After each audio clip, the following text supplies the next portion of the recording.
Welcome everyone. Thank you for joining us today for our Equity Crowdfunding workshop. Before I introduce our presenter, Michael Burtov, please remember to keep yourself unmuted unless otherwise prompted by the presenter.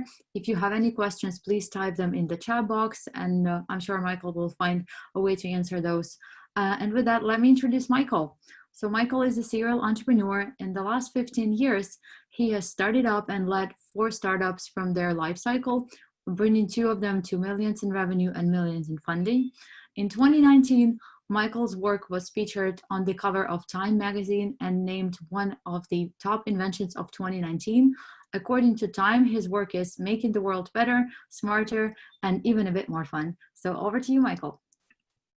Thank you. That was a great introduction. So I'm going to be letting all the participants in, right? Because I'm getting a whole bunch of prompts on my end. I'm the admin in this call. You are the co-host, but I can make you, yeah. That one. No, I'm just because I'm getting notifications, so I'm not sure if I'm the one in charge of them. All right, so I am going to share my screen, and we're going to dive into some PowerPoint goodness. 1 second.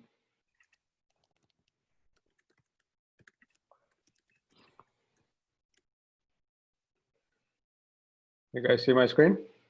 Yep. That was such a wonderful introduction, Yuta, and I screwed it all up by having technical glitches here. I wish it could go much more smoothly, but we'll have to do what we have. No worries. You're doing great. So hey guys, my name is Michael Burtov. I'm all those things that Yuta said. I'm going to skip my intro and we're going to get right into the meat of it. This is when I like to talk about myself, but we'll skip that. So in general, there's a very fascinating thing that's happening right now. The coronavirus has really had a very significant effect on startup funding, a much greater effect than it looks like on the surface. In first quarter of last year, I'm just going to start with an overview of kind of the industry because I think it adds a lot of color to what we're going to be talking about. First quarter of this year, venture capital kind of fell off a cliff. So if you remember, the coronavirus really hit us in March, about mid-March. The quarter ends at the end of March. So first quarter of this year was doing well for about 2.5 months, and then in 2 weeks it crashed. So when you're looking at these numbers, this actually represents only 2 weeks. So in 2 weeks after the start of the coronavirus, the venture capital volume in the United States, investment volume, fell by 22%. So the numbers are quarterly. We have to keep in mind that the first 2.5 months were fine. There was no issues. In places that got hit by the coronavirus much earlier than we did, like China, the venture capital volume, investment volume. And when I say venture capital, by the way, I mean venture capital, like traditional term venture capital. And I'm also talking about angel groups. So pretty much anybody who manages other people's money. So not directly angel investors who invest in companies themselves, but investors that invest in a group, like an angel group or into a venture capital fund, and that fund or group in turn invests into startups. So the middlemen. So when I say VC, I'm talking about the middlemen. So the middlemen in this space fell by 22% in the US. But in areas where the coronavirus hit a bit earlier, it fell by over 50%. So investment volume in China, venture capital angel group investment volume in China fell by over 50%. And again, this is just first quarter, and that was not even a full quarter. So the expectation in the United States is that venture capital investment volume will fall well below 50% of where it was last year.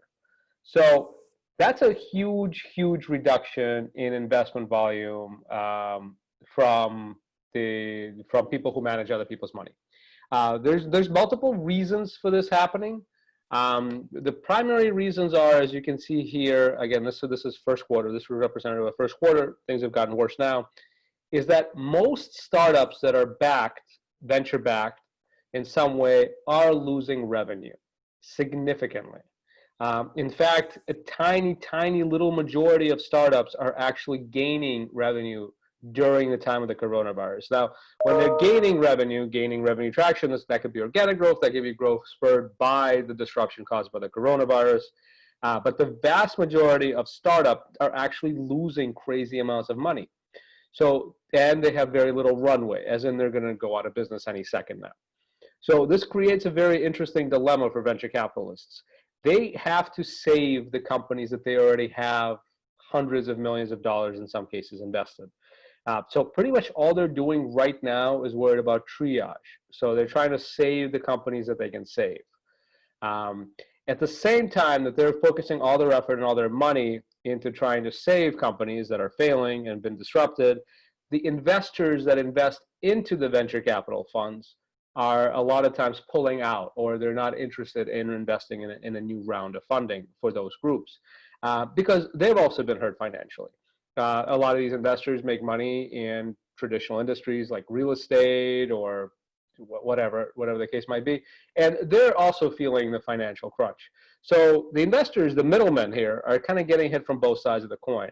The investors that invest in the funds or into the groups are pulling out, and the investments that all these groups have, the vast majority of them are struggling. That's what we saw in China, and that's what we're seeing in the United States. This world is very opaque. It's not very clear exactly what's going on. The reporting is very lax. It's not standardized. A lot of funds don't even report things. But from what the industry did, and this is from Startup Genome that surveyed a whole bunch of funds, this is the scenario. At the same time, however, I'm going to go to the next slide. This is a very busy slide. So at the same time the venture capital is failing, equity crowdfunding is booming. So all of the equity crowdfunding platforms are recording record revenues and investment volumes. We're talking about hundreds of thousands of new investors have joined equity crowdfunding platforms. I'll talk about what equity crowdfunding is in a second. The challenge is that the middlemen, the angel groups and the venture capital funds are becoming kind of irrelevant in today's funding landscape. Who is taking on funding startups are the automated, modern, internet-based platforms that don't rely on in-person meetings, that don't rely on getting what are called limited partners, which are the large investors that invest in the funds. They don't rely on any of those traditional good old boy networks to source deals. The ones that we see winning in the funding landscape, as in the organizations that are winning in funding startups, tend to be automated, modern tools. There's no better personification of a modern tool than equity crowdfunding. So just to contrast it with venture capital a little bit, equity crowdfunding, although it sounds like it's something like a Kickstarter or an Indiegogo or a GoFundMe, it's actually uniquely different. Reg CF equity crowdfunding, the one that I'll be talking about today, which lets a startup raise up to $1.07 million in a calendar year from the crowd for selling securities, stocks, bonds, and options, was legalized in 2016. That came out of legislation that was proposed and ratified in Congress, United States Congress, in 2012, and that came as a reform as part of the Jobs Act that came out of the 2008 financial crisis. So it's actually really interesting. The 2008 crisis is very similar in a lot of ways to what we're seeing now as the crisis we're going through. And that crisis created a lot of opportunities, including something called the Jobs Act, which made equity crowdfunding legal. Now, the United States has a very long history of security sales and funding startups through investments. We have laws that go back to the 1930s that limit startup investors to effectively being millionaires. So these are people with income of over $250,000 a year and a net worth of over $1 million. Now, the reason for these laws, and I'm sure everybody here has heard the term accredited investor, the reason that these laws came into effect is because Congress at the time, in the 1930s, was concerned that somebody will just steal people's money by lying to them. That they would sell them fake securities, fake bonds, fake stocks, or they would lie and they'd defraud them out of money. So the solution that Congress came up with in the 1930s is we want to avoid fraud, so we're going to limit investing in private companies like startups to accredited investors. That was in effect through 2008. So from 1933, which is the first inaction of these regulations, to 2008, only accredited investors in the United States could invest into startups, as in only millionaires could invest into startups. The venture capital industry as an industry was founded in 1947 by a professor at Harvard University, whereas equity crowdfunding, the alternative method that Congress said should replace the accredited investor method that they themselves enacted in 1933, only came into effect in 2016. So what we're talking about in essence is actually a brand new model for raising money. It's a radically different structure that came out of a congressional reform rather than a private for-profit initiative. Completely different model. So I'm referring to equity crowdfunding as EC and venture capital as VC. The next big difference is since venture capital has been around for about 70 years, they do that type of investing, that model of investing currently has the market share. So as far as investment volume, there was almost 300 billion invested last year through the venture capital model, while equity crowdfunding, only being 4 years old, has already had almost $11 billion invested. If you look at trajectories of growth, equity crowdfunding is actually growing at a much faster pace than venture capital model of funding was growing. So equity crowdfunding, again, has only been around for 4 years, but it's already eating a pretty big chunk of the venture capital pie, and is particularly prominent at the super early stage. Other differences that I think are important to mention before we dive into equity crowdfunding as a mechanism is distribution of founders being funded and distributions of companies that are being funded through these mechanisms. The venture capital industry, like I said, was started in the 1940s. The models they use rely on interpersonal networks for finding deals, colleges, alumni associations, friends of friends, things like that. They also are limited by those securities regulations that we talked about that came into effect in the 1930s. So in the 1930s, pretty much everybody who was a millionaire in the United States was white, male, and a little bit older. The average age is 62 years old. Surprisingly or unsurprisingly, that is not the case. That is exactly the case today. The average millionaire in the United States is a 62-year-old white man.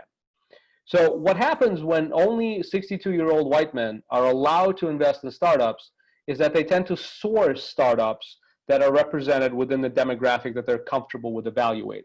So their friends are also going to be white men.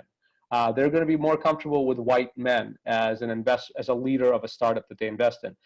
So we see a massive disparity. And again, these numbers that, if you look at distribution of VC founders, these numbers are now. This is not, I'm not talking about the 1950s.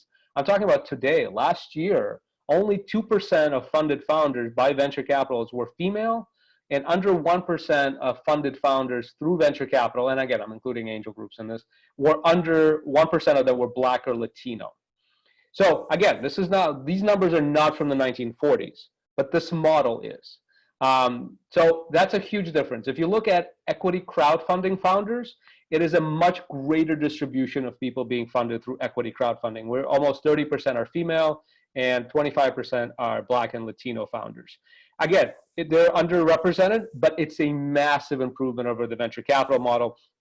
And this is because the Congress finally allowed in 2008 for everyone to invest in startups, for millionaires and non-millionaires. So when you have everybody voting, like they vote for political candidates, they tend to vote more equitably. They tend to vote for companies that represent a greater diversity of founders and a greater diversity of ideas.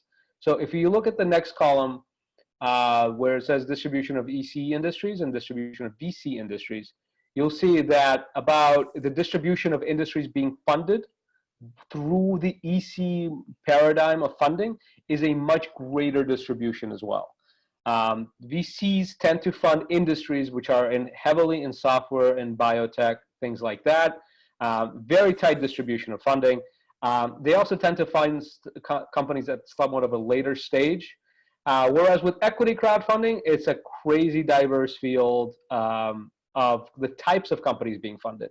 So you see this representation in the EC model, in the equity crowdfunding paradigm, to be much more inclusive of different founders, but also much more inclusive of different industries than venture capital funding. Again, you have to think back to the 1940s when VC started as a model, and that's really the paradigm that it stayed with. The last little bit of information is distribution of the investors. So again, if you open up investment, as Congress did in 2008, to everybody, So what you have is you actually see a lot more participation from female in the United States and Black and Latino investors in the United States than you do through VC investments. So the investors are also much more diverse, significantly more diverse. I actually believe these numbers underrepresent the level of diversity because a lot of platforms don't collect this data. But you see, and I've run multiple $1 million plus crowdfunding campaigns for my own companies, and I've helped others do as well. And you see a much greater diversity of investors as well. So just to put this into perspective, the big difference between before we get into the mechanics of how the actual investment is structured, the big differences between EC and VC is that EC is a very modern way of investing. It's a completely different paradigm of investing. It doesn't limit who the investors are, and it doesn't have any of those regulations from the 1930s that really limit what VC can do. Much greater representation of investors, much greater representation of investees. So having this in mind, just because everybody is probably familiar with the venture capital model, I thought I would compare and contrast a little bit. Because again, EC, equity crowdfunding, is super new. It's been around in practice. People have maybe heard of it for a year, but it's only been around for 4 years, so it's very new. Whereas VC, everybody knows about it. Pretty much all the startup books are written by venture capitalists. Every book on funding, every seminar, every panel will have somebody from the VC world, because there's just a lot more of them and they have a lot more influence. They've been around since the 1940s, kind of controlling the conversation. So everybody's probably familiar. I'm going to go on a limb that everybody's vaguely familiar with what an angel investor is or what a venture capitalist is. But I would also go out on a limb and say that most people are not familiar with equity crowdfunding, or if they are, it's a relatively vague knowledge of the industry. So it's important to compare and contrast, and that's kind of the intent of here. So moving on a little bit, EC, Reg CF EC, the type that we're going to be talking about. So without getting too much into the weeds, when Congress got together and did the congressional reforms and saying VC can't be the only model, let's introduce EC as an alternative model, a more modern version of investing, they actually introduced a whole bunch of types of crowdfundings. Equity crowdfundings. Equity crowdfundings that let you raise hundreds of millions of dollars from the crowd, and equity crowdfundings that limit you to $20 million or $50 million, or the one that we're going to be focusing on that limit you to $1.07 million. It's tricky how they came up with that specific number, but that's the limit that you can raise in a year. They're talking about raising that limit to $5 million a year. That's the most applicable one, I think, for our audience here. The later ones are basically versions of becoming a public company with much less regulation.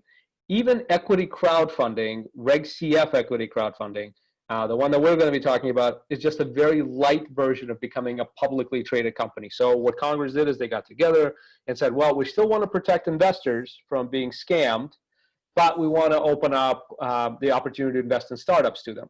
So how did they do that? And they came up with the balance. Reg C, and which has some reporting requirements for the startup, but it's not like going public. It's kind of a hybrid. It's a completely, like I said, new model of being a company and being able to invest. So the kind of, for the type of crowdfunding that we'll be talking about, the sweet spot is kind of in the invention product stage, as I'm defining them here. So the idea of a company is kind of the ideation, like you have an idea, you're thinking of doing something. Let's say you have an idea for a tire that never wears out when you drive on it, right? Great, it's an idea. So that idea is not generally fundable through this model. That's not where the investors sit. The investors will sit as soon as you have a patentable product that has a patentable idea, an invention that has an ability to work. So you invent that tire, you make the compound, you have a prototype of that tire, and it's getting ready to become a product. So you've developed that new solution and method, and you understand that there is a market for it. So let's say you take that tire, you have some prototypes, maybe you have one prototype, it's working.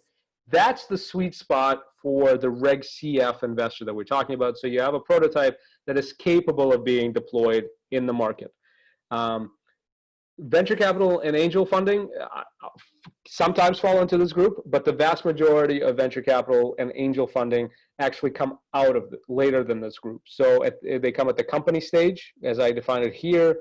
when a startup has the resources to keep operating and they have a proven business model. And they come at the maturity phase. So venture capital and most of the institutionalized angel group funding will actually come later than this stage. But Reg CF is particularly traded for companies in this stage. The type of Reg CF equity crowdfunding that we're talking about, there's other types that appeal to companies at later stages. But just to frame conversation about what we're talking about.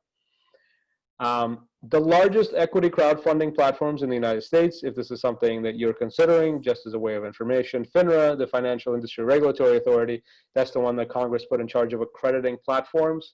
Talk a little bit about that as well. There's about 150 platforms that are accredited by FINRA, which is a government agency, to offer equity crowdfunding campaigns.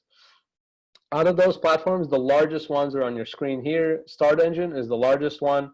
They're out of California. WeFunder is the second largest one. They're out of New York. Then Seed Invest, then Republic, then TrueCap, then TrueCrowd, and the list kind of dwindles from there.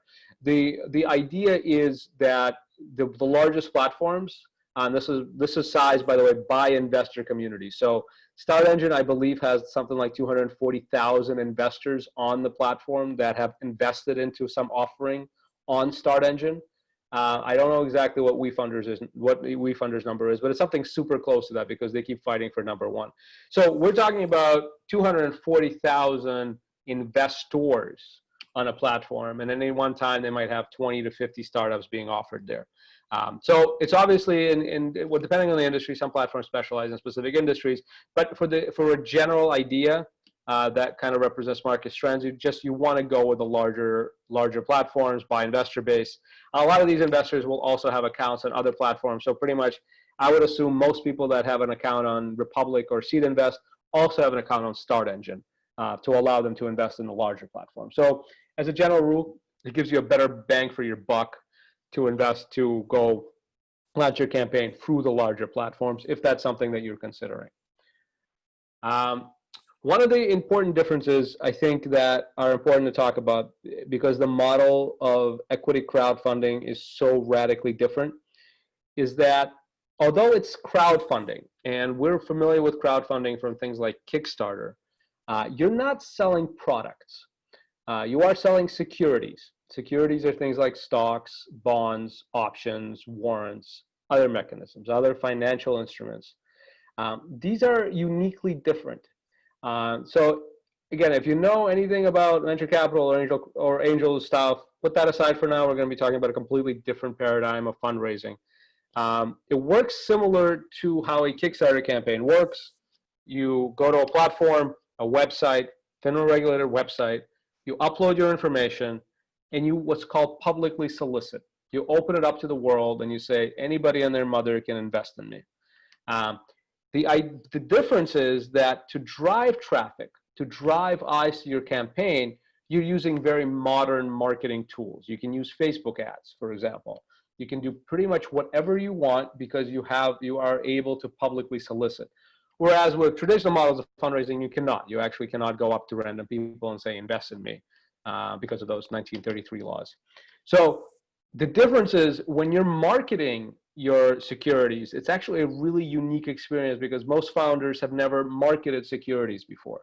They've never marketed stocks or bonds or options or warrants or any of those financial mechanisms, things like safe notes and convertible debt and all those kinds of things. So it doesn't come to us as founders very naturally to think of marketing securities because it just has something that has not existed before equity crowdfunding. So some of the important things that are important to think about is that the motivation of the buyer of that financial instrument, of that security, is radically different than the motivation of the product buyer, of the buyer who buys your thing. So in the example of that tire that never wears out, the person who buys your tire, their motivation is extremely different than the motivation of the person who buys stock in your company, the company that makes the tires.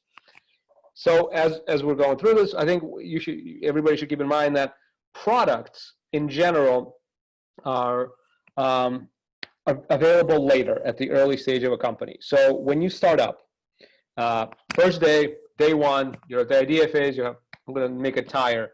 Your tire is not available yet.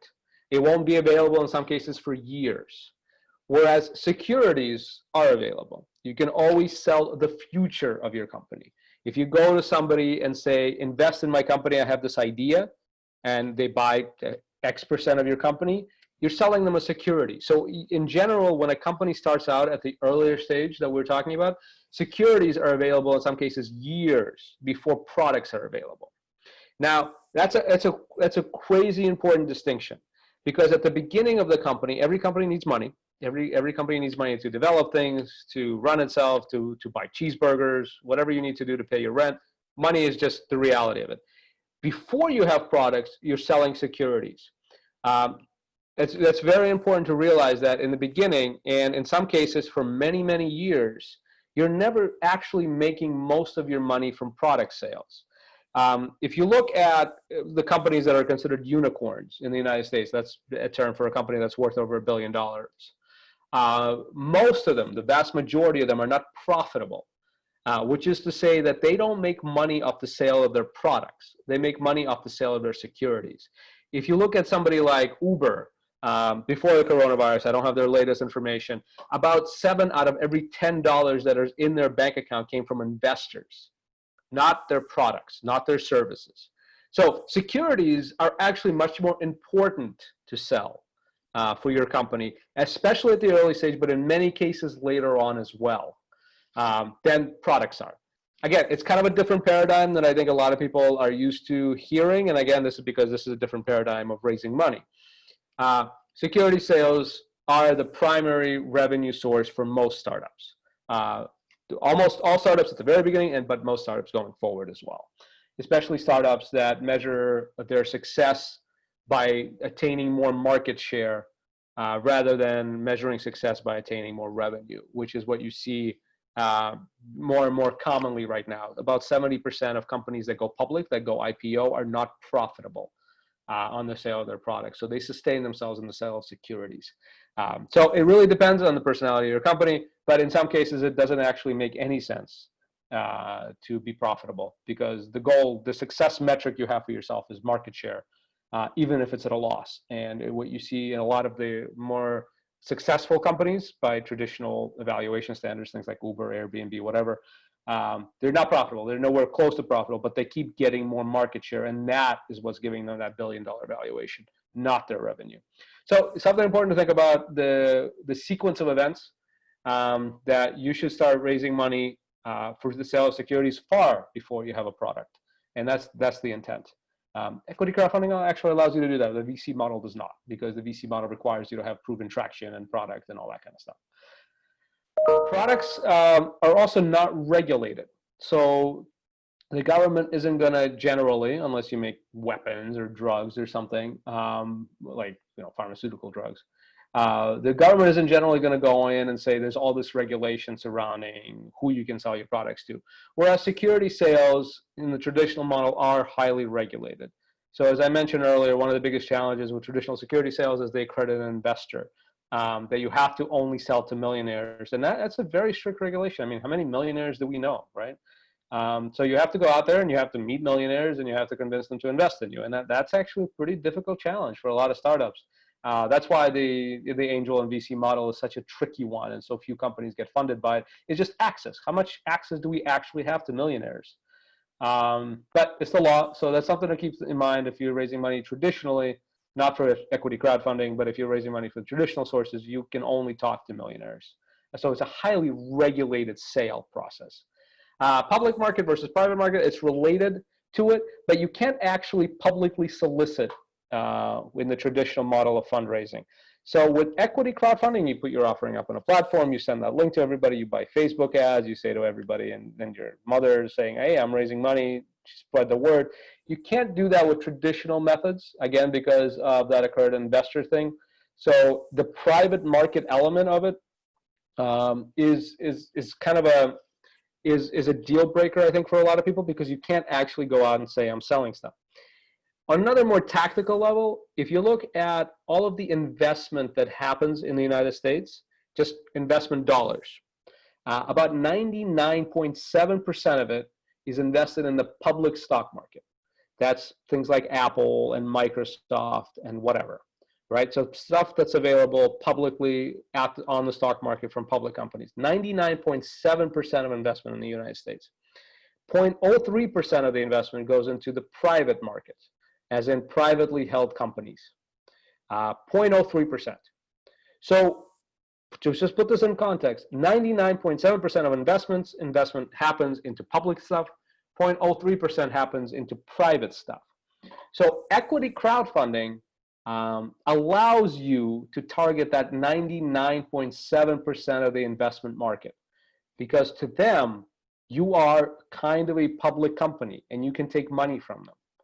The vast majority of money invested, again, is not into startups in the United States.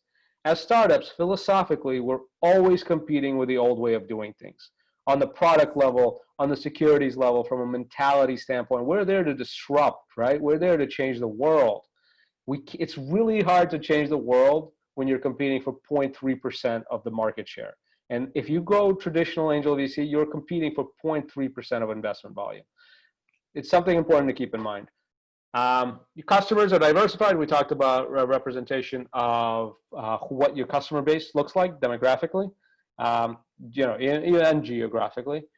Products don't compete with other products. So this might be kind of a controversial statement, but let's say you're making, I don't know, accounting software, right? Let's say you make some piece of software that makes pretty accounting charts. You're not competing with other startups that make pretty accounting charts.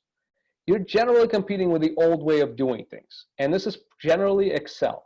So if you go for the customer behavior that you're trying to analyze, you're not competing with some other high-tech startup that's making accounting charts. You're generally competing with the old way of doing things, whatever that way is in your industry.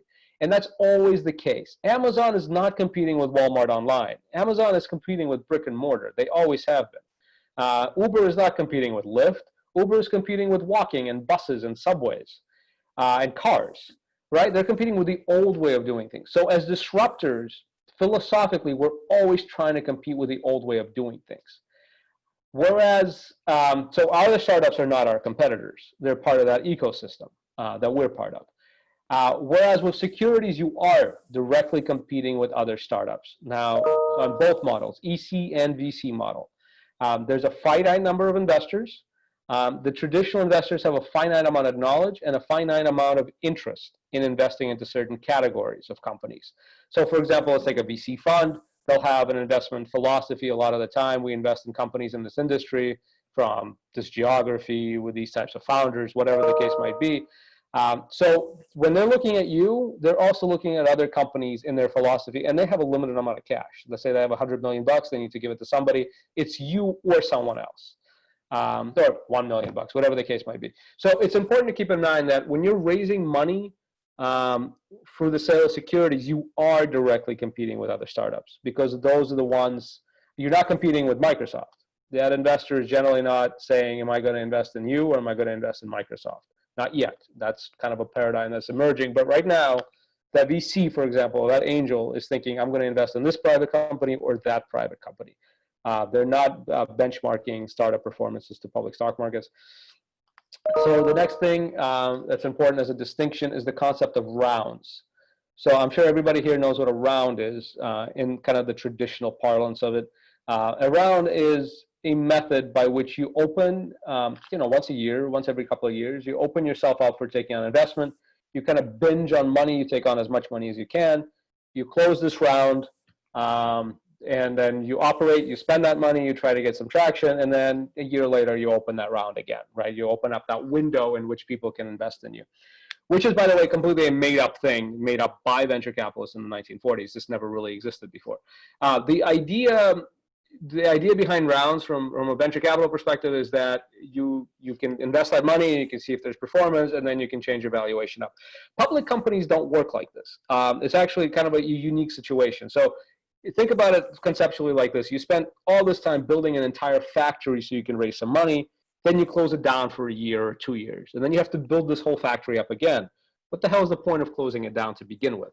So this is one of the challenges that Congress saw and a lot of entrepreneurs see as well. So with the traditional model, there are rounds. With products, there are not, with products and some security types, there are no rounds. So keep in mind, you're always selling your products, but you're not always selling your securities, at least in the traditional way. The reason I say often rounds is because with equity crowdfunding, one of the things I'm pioneering called the Evergreen method, you can see in my book, The Evergreen Startup, is that idea of not closing your round, always be raising money through the sale of securities. Additional differences between products and securities is that products depreciate over time. So whatever I buy from you, I buy that iPhone, it loses value. It loses value. In a year, it's worth much less than it's worth today. In 5 years, it's worth much, much less than it's worth today. So it depreciates. Whereas the intent of stock is to appreciate. So I buy a share of Apple. The idea is that in 5 years, it actually goes up in value quite a bit, not goes down in value. So that's something really important to keep in mind as the psychology of the buyer. It's a completely different value curve for these two products. Additionally, products and securities are very different in that which problems they solve. So products solve today's problems. I need a phone. I'm going to buy an iPhone. I'm going to make calls with it today, tomorrow, as soon as AT&T sets it up or whoever. Securities are not accessible today, or they're not solving a problem you have today. I'm going to buy a share of Apple because I want to have some cash when I retire and I want to buy a boat or whatever the hell I want, right? So the motivation of the buyer of a security is in the future. The value of that purchase is much further down the line. Even if you look at guys that want to flip something in a year, which is a super aggressive schedule for startup investing. I want to buy stock now and sell it in a year and make some money. But that's a year. That's still a crazy long amount of time when compared to products. So keeping in mind that motivation of the purchaser is actually super important in this model as well. Products and securities are radically different in that respect. So let's talk about a little bit about how these two models work together. As I mentioned, VCs are, as you guys, I'm sure anybody who's been around the industry knows that VCs are all interpersonal relationships, whereas EC is best marketing. So going viral, for example, doing YouTube videos, all that kind of stuff. The venture capital model, the venture capitalist develops the security, as in the actual stock, bond, or option. That's because there's just so many more companies trying to get VC money than there is VC money. The venture capitalists have a lot more leverage over the startup. So they're the ones that are actually developing the security. Whereas with EC, the startup is the one that's developing the security entirely. There's no negotiation with the crowd. You develop the stock that you want to sell, the valuation that you like. You put it out there. The market either buys it or they don't. But it's not a negotiation. It's a yes or no decision, so it's a much more straightforward thing. And the startup is actually in control of what it's selling. Equity crowdfunding can also sell non-dilutive security mechanisms like revenue sharing agreements. So imagine raising money from investors, but not having to pay them back in company equity and diluting your stake of the company, but being creative and saying, I'm going to give you 2% of revenue until I pay you back your investment 2x. Right, so in this model, which doesn't exist with venture capital, just for example, the investor actually gets cash flow as well. For example, that's one of the non-dilutive mechanisms. There's many others. EC allows you public solicitation, that allows you to market. VC does not. Accredited investors, not accredited investors, and the rounds thing that we talked about. The process of launching an equity crowdfunding campaign is also radically different than a venture capital campaign. So I've done both. I've raised through VC and angels, and I've raised through equity crowdfunding and rewards crowdfunding in just a bunch of different ways.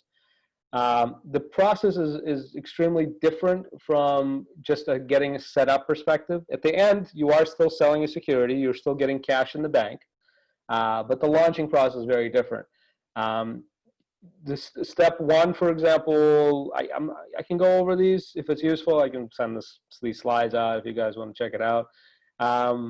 It's choosing the platform that's best fitted for your product, preparing the campaign page, just like a Kickstarter page, pretty much. Developing your campaign strategy, your PR strategy, your marketing strategy, how you're going to do reach out, who your networks are, just like you would launch a product pretty much, but just differently tailored because of the differences that we talked about. Launching, accepting investments, reporting changes to the SEC. So while you're raising money, let's say you fire a co-founder, let's say something material changes or you get a big contract or whatever, that's something that needs to be reported or publicly shared with your investors. And then you close the campaign. Venture capital is intrinsically a very different thing. Venture capital, first of all, to be successful, you have to be in a market where there is VC and angel presence. So these are the big entrepreneurial markets like Boston, San Francisco, New York, some others. Being outside of those markets makes it really difficult to raise this kind of funding. So probably the step one for most people who are after these funds is to move to one of those areas where there is active VC funding. Because again, these guys don't really use technology, and you really kind of have to be right next to them in order to get money from them, because it's a relationship building exercise. Develop a marketing strategy. In this case, this is going to networking events, meeting people one-on-one, asking for introductions, meeting people through networks.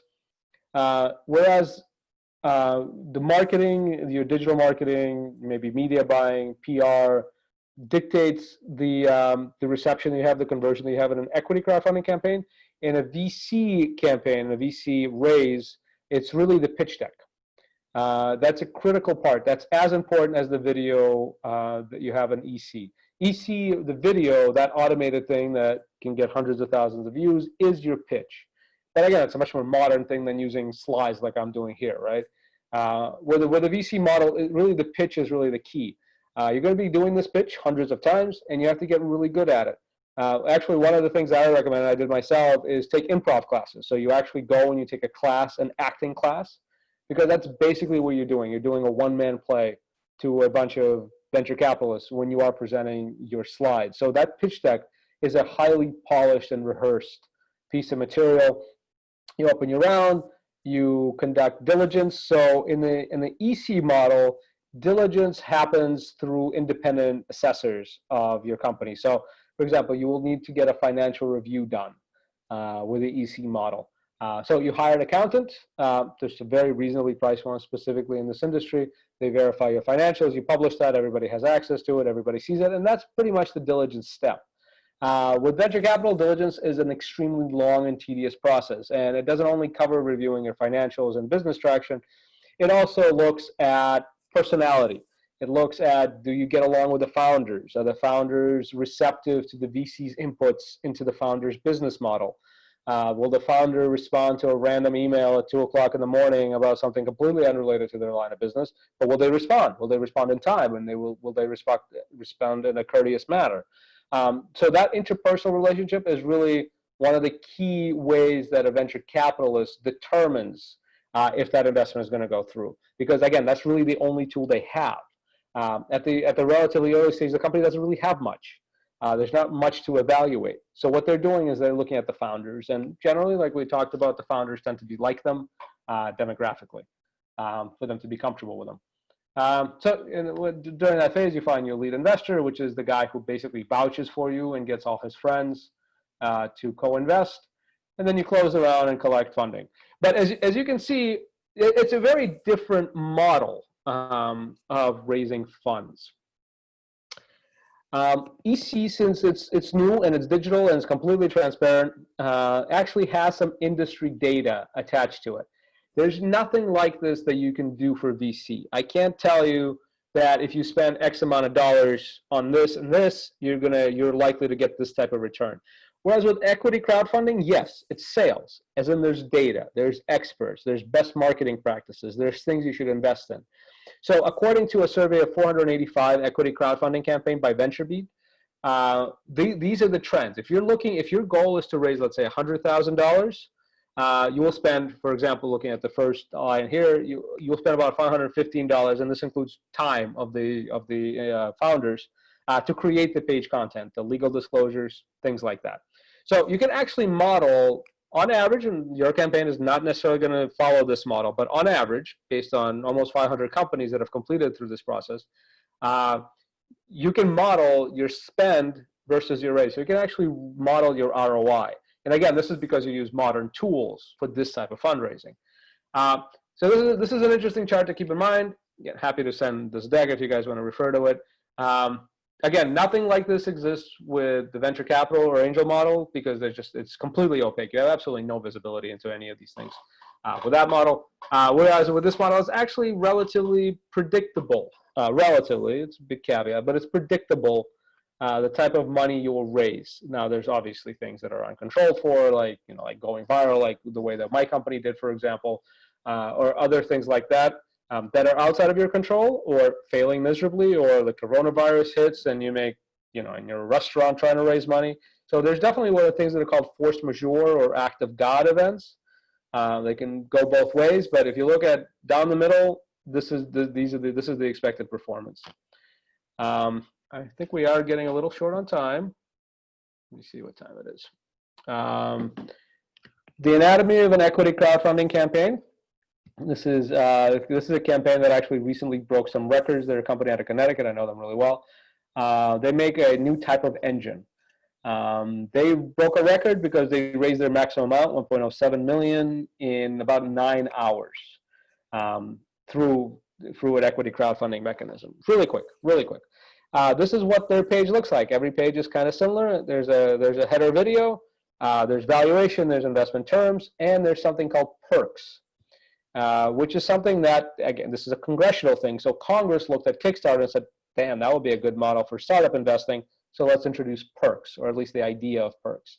So that's what's happening here. Perks are a way to give bonuses to people who invest over a certain amount, or for people who do other things like that. Again, completely different model in startup fundraising. And this is what an average campaign page, or a good campaign page in this case, looks like. Very similar, very familiar. It should be very familiar to everybody from a look and feel perspective. It's intuitive about how to navigate it. It's intuitive. It should be intuitive about where to find information. The video is the header. The video is your investment pitch, basically. So that's it. I hope we have a little bit of time for questions. So I came out with a book specifically on this topic called the Evergreen Startup. If you guys are interested, I recommend reading it. If you guys reach out, don't worry about the buying the book thing. You don't have to buy the book, but feel free to reach out if you are looking to do an equity crowdfunding campaign. And I'm happy to introduce you to Start Engine because I have a good relationship with them because I raised a bunch of money on their platform. So just shoot me an email, and I'll get you $1,000 credit with their marketing team as well. So just something to think about. And if there's any questions, I can take them now. Give me just 1 second. There we go. Can raising in this channel then complicate future raisings in traditional VC channels? Any legal concerns to watch out for? Yes and yes, absolutely. That's a completely different seminar. But generally, yes, absolutely. Venture capitalists hate this model. They absolutely despise equity crowdfunding. There's many reasons for this, but one of the main ones, without spending too much time on this question, is that it's a very disruptive model. The venture capitalists don't invest their own money, right? They raise money, and then they find startups. So they kind of connect these two things. They're a platform. A VC fund is a platform. It's a platform that doesn't use any modern tools. And whereas equity crowdfunding is also a platform. It connects the VC, the investor, and it connects the startup, but it just does it in a very modern, automated way. So in a lot of ways, you can think of venture capitalists as Blockbuster, and you can think of equity crowdfunding as Netflix. You can look at venture capitalists as taxi drivers or taxi companies, and you can look at equity crowdfunding as Uber. Equity crowdfunding is intrinsically disruptive to that model. So it's just something, again, it's a completely huge seminar about why that break is there. But yes, raising money from the crowd will likely hurt you to raise money from traditional sources later on. And that's something really serious to think about because those traditional sources actually have more cash on hand right now. That's changing. Equity crowdfunding is gaining crazy market share, but it's not there yet. So if at some point you think that your model will require you to be VC backed, there are ways to kind of mitigate the disruption, like special purpose vehicles to handle your cap table, so it's not messy to them, issuing specific classes of stock that don't have voting rights. There's all of these tools that you can use to make it more palatable to a VC investor later on. As far as there's ways to mitigate it, but in general, yes. In general, they don't like it. They don't like you disrupting their industry. They don't like you going to their direct competitors. As far as legal concerns, yeah, there's an annual report. There's an annual filing you have to do. There's an onboarding that you have to do in the beginning. So there's some legal work. You saw on the chart what the average prices for that stuff is. Generally, companies don't have challenges with that, especially at the early stage. So yeah, there's definitely legal concerns, but this is a completely legal mechanism. This isn't like initial coin offerings or anything. There's nothing shady going on here. Completely regulated, SEC approved, Congress said, do it. This should be the way you raise money now. By the way, if you're looking at government, by the way, in a very partisan way, looking at government on both sides of the aisle actually really don't like the VC model. In fact, they go regularly to Silicon Valley and just chew those guys out for their practices.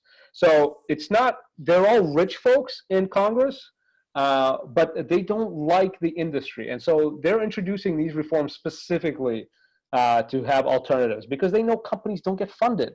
They know access to capital is super hard for startups, especially for startups that are not led by white guys in Silicon Valley. So Congress is very much on top of this in a very rare bipartisan way, actually, if I could add that. So yeah, there are definitely legal considerations. I would consider them minimal, but they are there, and there are definitely subsequent funding considerations too.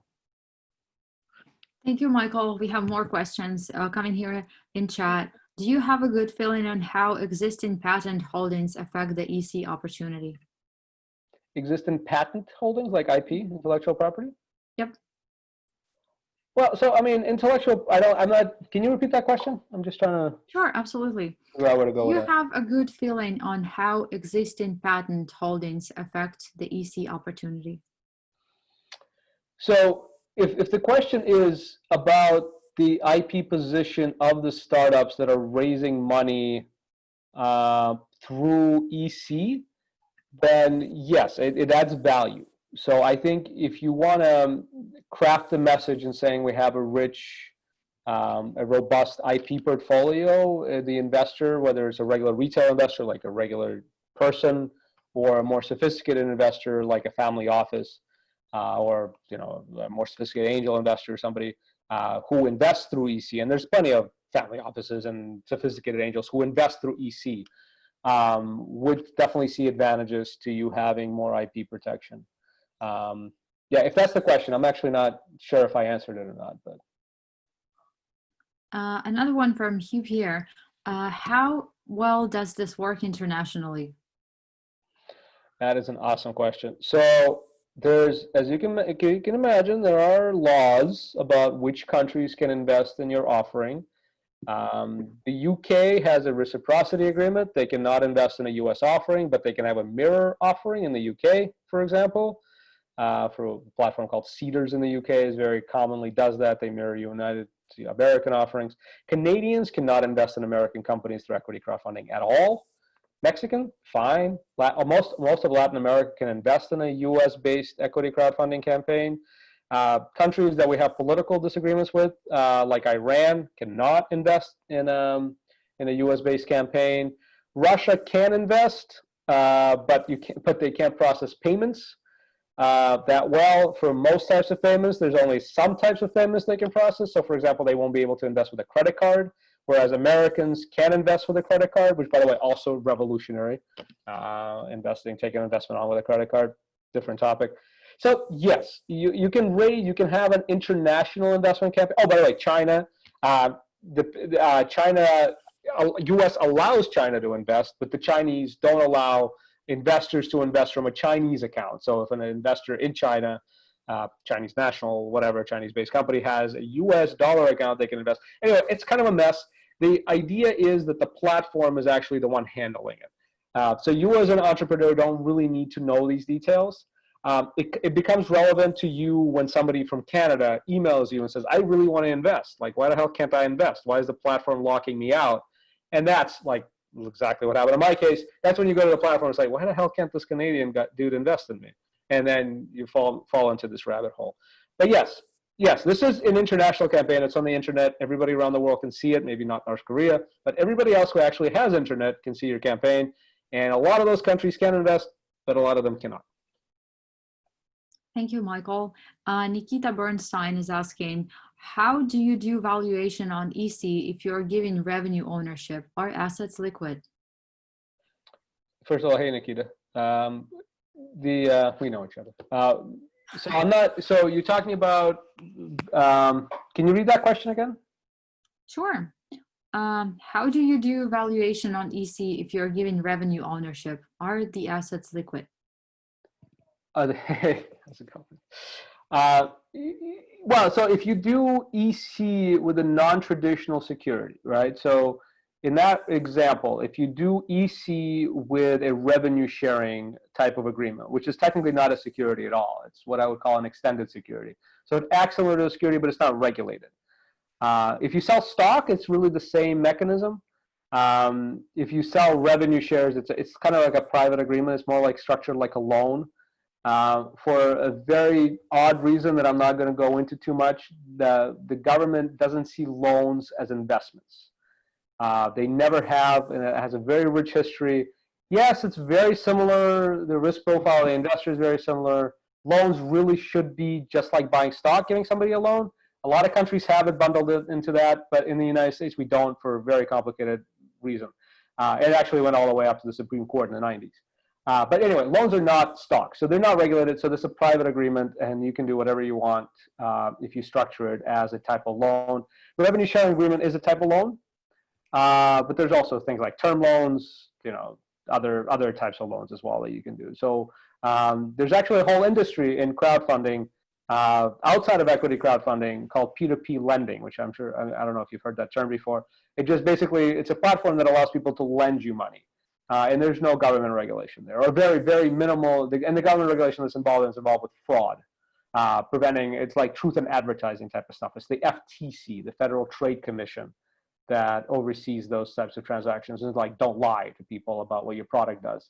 Not the SEC, not the Securities Exchange Commission. So it's a very different standard, and it's a completely private agreement that you'd make with somebody. Does that answer the question? Yeah, sorry. Can I do a quick follow-up?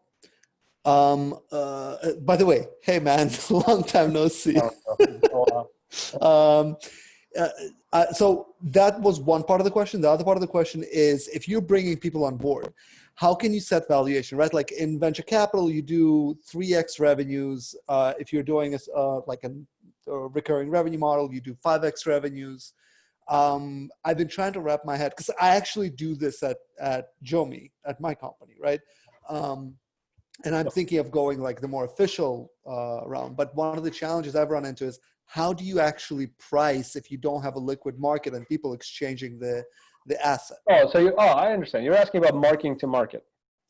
How do you understand what the market is willing to pay for your products? Yeah, exactly. Yeah. So interesting thing. I can go on a whole tangent about this. So there's a thing in the security sales called testing the waters. That's the term of art that they use at the SEC. In the startup world, this is something known as a minimally viable product. You might have heard that term, an MVP. It's also known in the tech world as Wizard of Oz testing. In the social sciences world, this is known as Mechanical Turk. So I'm sure one of these terms rings a bell. They're very multidisciplinary, but it's basically testing the market before you come out with a fully baked security offering. Public companies can test the water. So they can come up with different minimally viable securities effectively and see what the reaction of the market is before they release their fully baked security offering. And that's part of the process of going public effectively. You cannot do that currently with Reg CF, although that is a congressional reform that's being considered, and they have indicated that they are going to allow that, but it hasn't come into effect yet. Right now, you basically pull the valuation out of your ass. That's the bottom line. And that's pretty much what happens with venture capital as well. Except with venture capital, they pull it out of their asses.